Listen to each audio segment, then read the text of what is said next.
to Father Morgan and pray for him.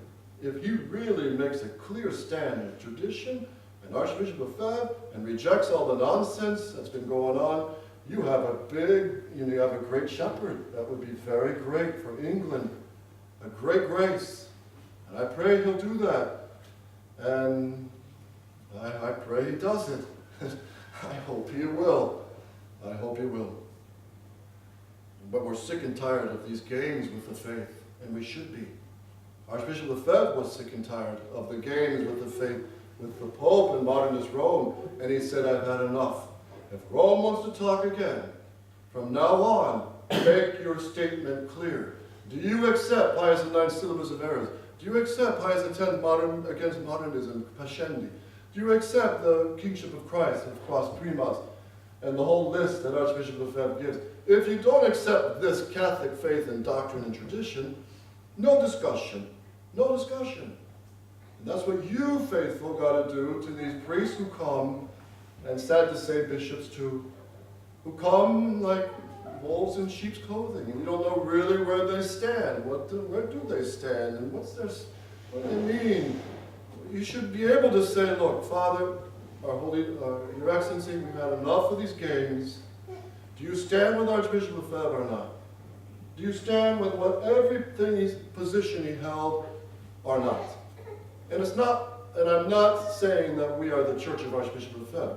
Archbishop Lefebvre would be condemn such a thought himself. But the beauty of Archbishop Lefebvre, his greatness is that he passed down to all of us the true, real doctrine of the Catholic Church, the kingship of Christ over all nations. We never heard of that. Even in the United States, we never heard of this. Never.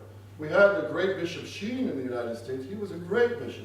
He converted many, many souls. But he did in the end, I don't think he lost the faith, but he did go with the new Mass. And he did slide a bit with Vatican II.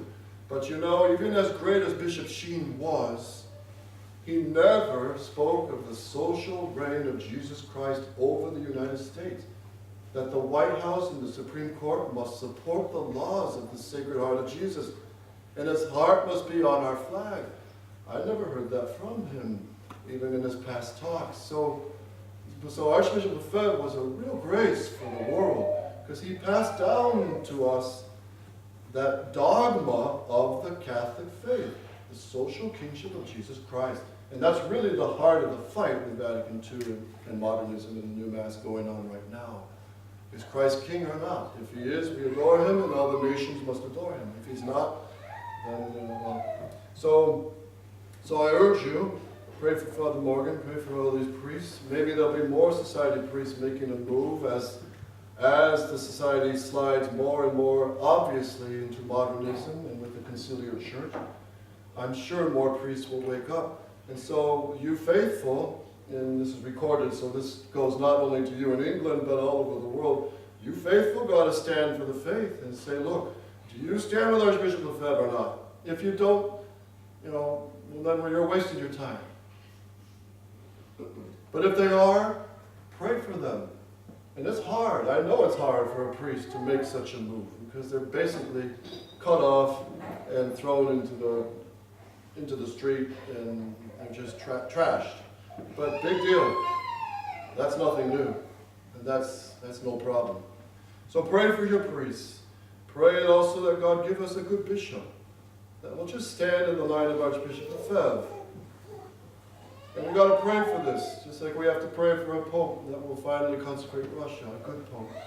So, dear faithful, the close brackets. So let me just conclude reminding you of another great saint of your land, St. Edmund Campion. He was a brilliant student, and he studied for the Catholic priesthood back in France, and he came back with Father Parsons. And Father Parsons was the head of the Jesuits, and Father Edmund Campion came with him. Father Edmund Campion dressed as a merchant selling jewelry, so he played the part quite well with jewels in his pockets. And he describes Father Parsons, who came dressed as a soldier. And And Father Parsons, he said, really played the part very well. Everything, maybe except the four-letter expletives, but everything else, he was a perfect imitation of a soldier. And they would laugh about it. And when they came into England, they were able to start saying Mass for souls, bringing the sacraments, saying hearing confessions in people's homes, and et cetera, a long story, until finally Father Campion was captured. And one of the snakes that trapped him came to Mass, and what was his name? And he was the one that reported Father Edmund Campion. Father Edmund Campion also, believe it or not, started a printing press. Him and Father Parsons sold 400 copies in their first printing. They secretly built a printing press and made publications to spread the Catholic faith. So they were anything but, let's give up and wait for this chastisement to pass and then we'll become Catholic again. No, they worked to convert souls. And it was Father Parsons who would go into the taverns, into the, what do you call them, pubs?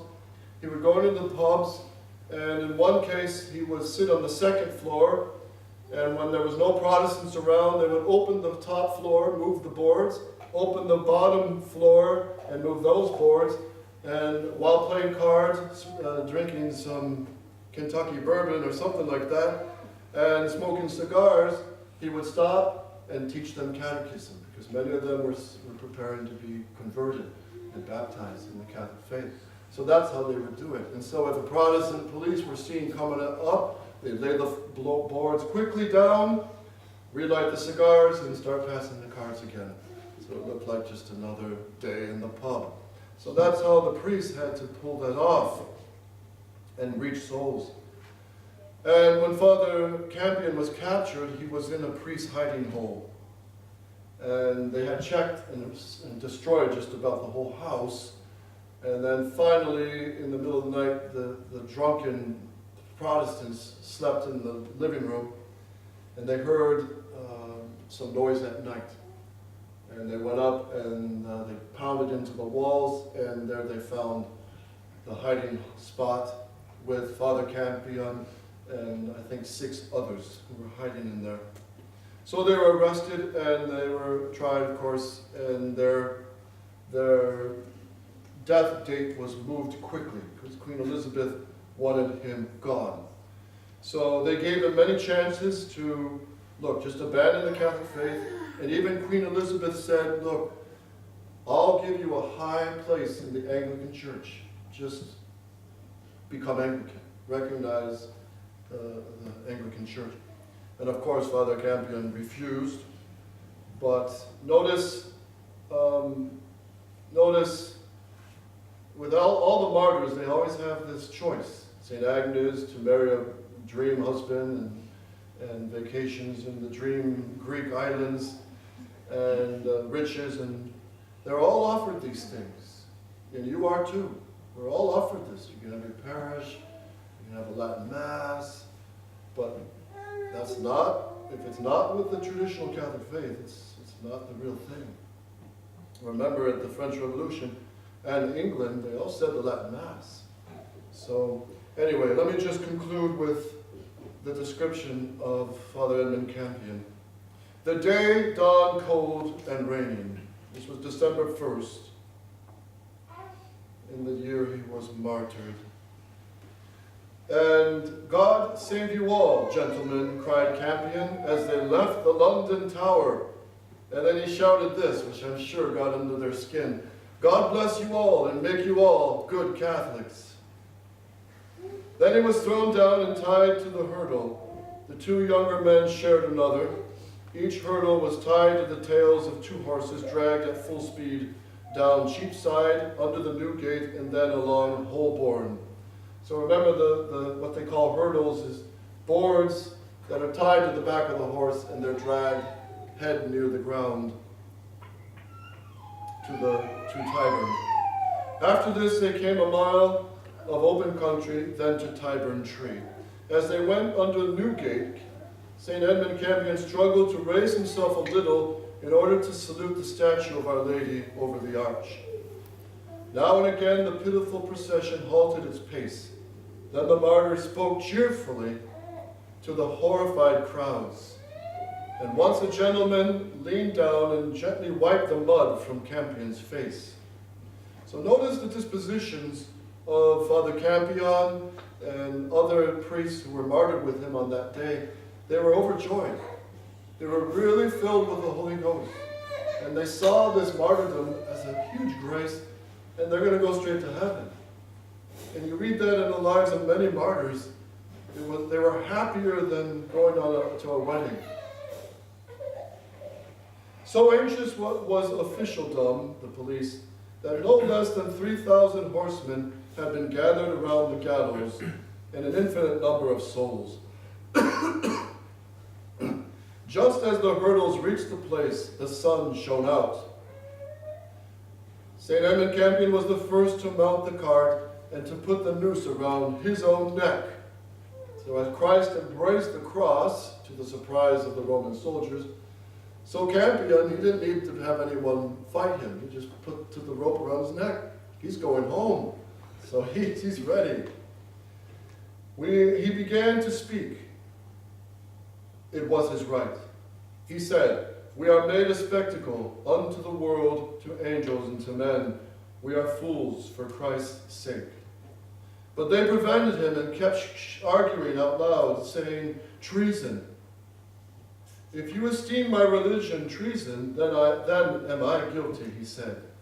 "As for any other treason, I never committed any. God is my judge."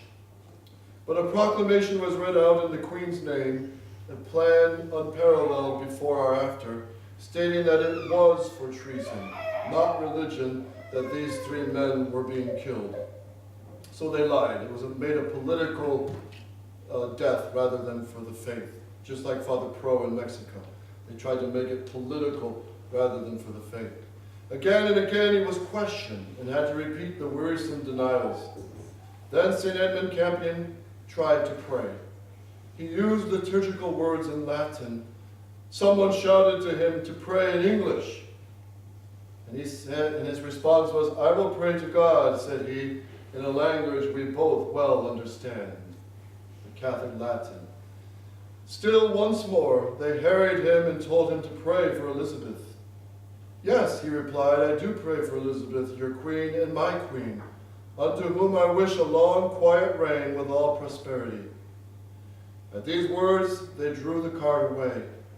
An official, touched with mercy, had ordered that he should remain hanging till he was quite dead. He was not, therefore, according to the directions of the sentence, conscious when his limbs were placed upon the quartering block to be hacked off.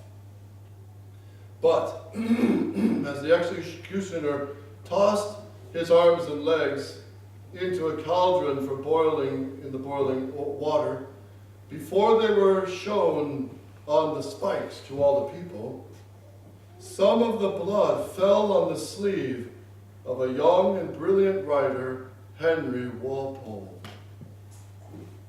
This lad had not been pious, but had felt indignation at the treatment given to men like Campion, and had already befriended him. This blood turned him into the hero and martyr that he afterwards became, and was but a symbol of the wave of conversion which all over England swept men back into the church. And all Europe rang with the news, so much so that the English government had to send out its apologies on all sides. But not a soul believed them. Campion died a martyr, and as such we venerate him. And if you go to the London Tower, you can see this Henry Walpole became a priest, and was kept in prison, and he's one of the ones that carved his name into the wall. You can see his name, Henry Walpole, among many other priests. It's right there. So he was there praying, preparing for his martyrdom, and he also died in Tyburn. What a glorious history you have here in England, and may all that blood win many more conversions and strength in the faith. And not in the faith of some half Anglican, half Protestant, half Vatican II, half New Mass nonsense. A full-blown Catholic faith, as we received it from the apostles, as we received it from all the popes and martyrs and saints and councils of the church, and lastly from Archbishop Lefebvre. So now, before this goes too long, let me just end this with another encouragement from our great captain in this army, Archbishop Lefebvre. Well, he said in 1976, we are not of this religion. We do not accept this new religion. We are of the religion of all time. We are of the Catholic religion. We are not of this so-called universal religion, as they call it today. This is not the Catholic religion anymore. We are not of this liberal, modernist religion which has its own worship, New Mass, its own priests, its own faith, its own catechisms, its own Bible, the ecumenical Bible. These things we do not accept. Persevere, flock of England, in the same Mass, same faith that St. Edmund Campion died, St. Cuthbert Maine, and all the many martyrs. Let's pray that their blood intercede for us, to follow in their footsteps. O Mary, conceived without sin. O Mary, conceived without sin. O Mary, conceived without sin. In the name of the Father, and of the Son, and of the Holy Ghost.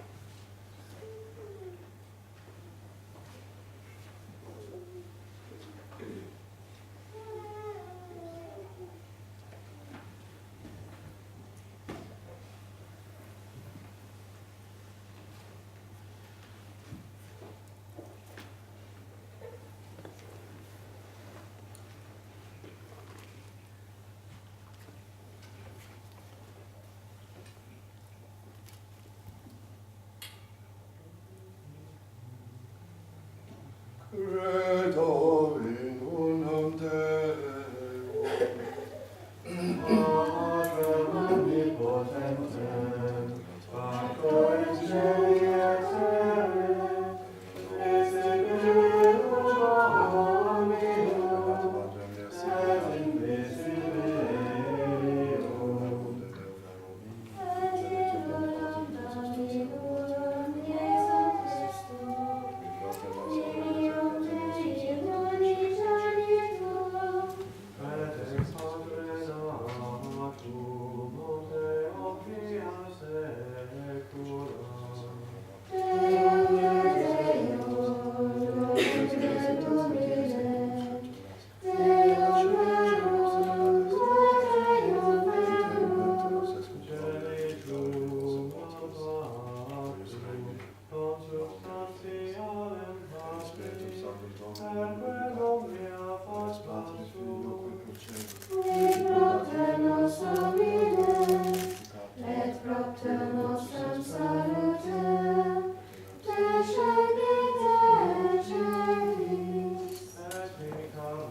invisibilio, Sanctum Domini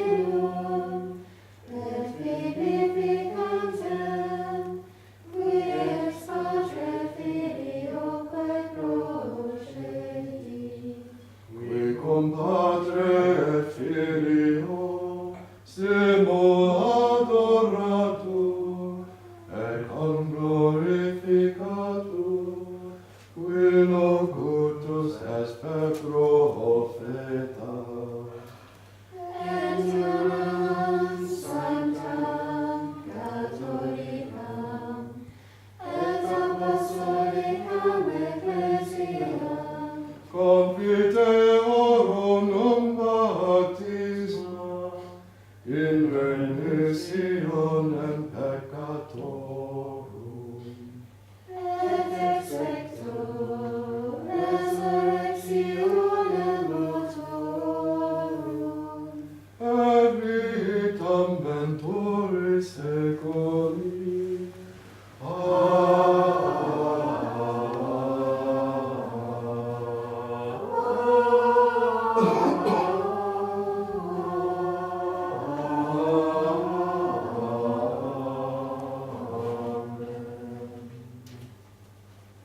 Dominus vobiscum,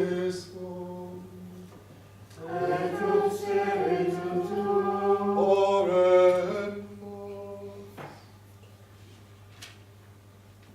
Laudato Deo Domini, laudato Domini vita mea, salvam Deo meo quam. Laudato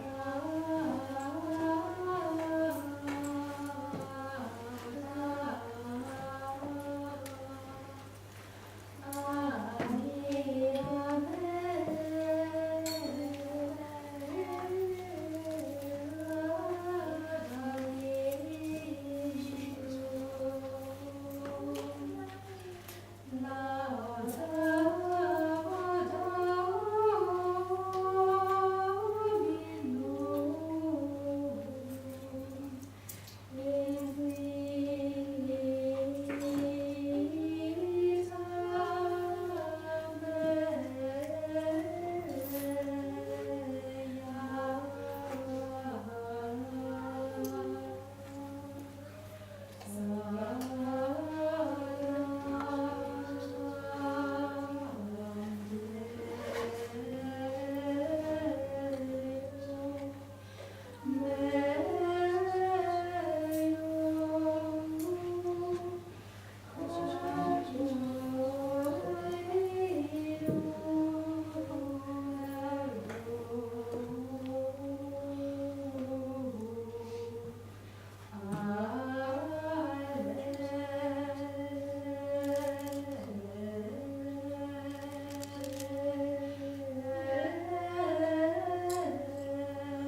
Orate, fratres,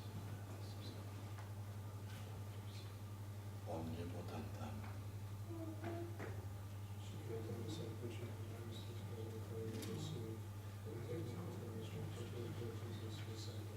Amen.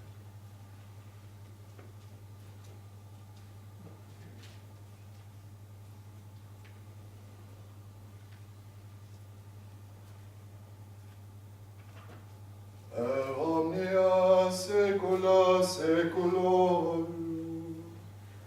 Amen.